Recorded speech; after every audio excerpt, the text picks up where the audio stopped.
PRM hospital को battery गाड़ी और स्ट्रेचर प्रदान। मयूरभंज जिला पंडित रघुनाथ मुर्मू मेडिकल कॉलेज एवं हॉस्पिटल में रोगी सेवा निमंते बैटरी गाड़ी और स्ट्रेचर प्रदान करा जायछि। हॉस्पिटल रोगी को नेबा आनिबा करबा निमंते पूर्वर दुईटी बैटरी गाड़ी रही किंतु ताहा पुराणा हेबारु अनेक समय अचल होई रहुछि। एहा सहित स्ट्रेचर मध्य अभाव रहितिला। समाधान पई बैंक पक्षरु पीआरएम मेडिकल कॉलेज को जान और स्ट्रेचर प्रदान करा जायछि।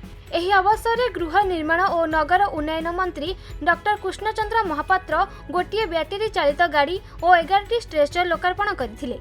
एही बैटरी चालित गाड़ी और स्ट्रेचर प्रदान द्वारा रोगी माने अनेक उपकृत होई परिबे। एथि सहित मंत्री महापात्र हॉस्पिटल परिसर बुलिबा सह विभिन्न समस्या संपर्क में तदारख करी आलोचना करथिले।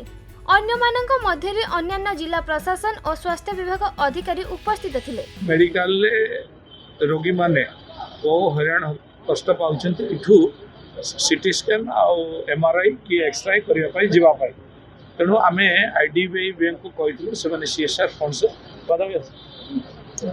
फंड्स रे बैटरी चालित गाड़ी एवं किछि स्ट्रेचर से डोनेट करथिले ताको आज आमे इनॉग्रेशन करू रोगी पई सेटा उत्सर्गित हेबो और खूब जल्दी भी आमे आर व्यवस्था दीर्घस्थायी व्यवस्था करने को जाऊँ।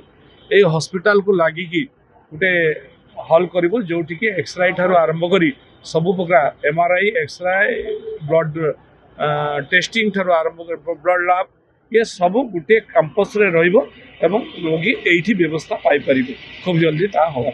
निश्चित भाव में आम आहरी आग्रह रखी संगे कथा होइछि। आज गोटे गाड़ी देइछंती आउ दुईटी गाड़ी रे आवश्यकता अच्छी खूब जल्दी से आउ दुईटी गाड़ी आम मेडिकल को जोगाई देबे।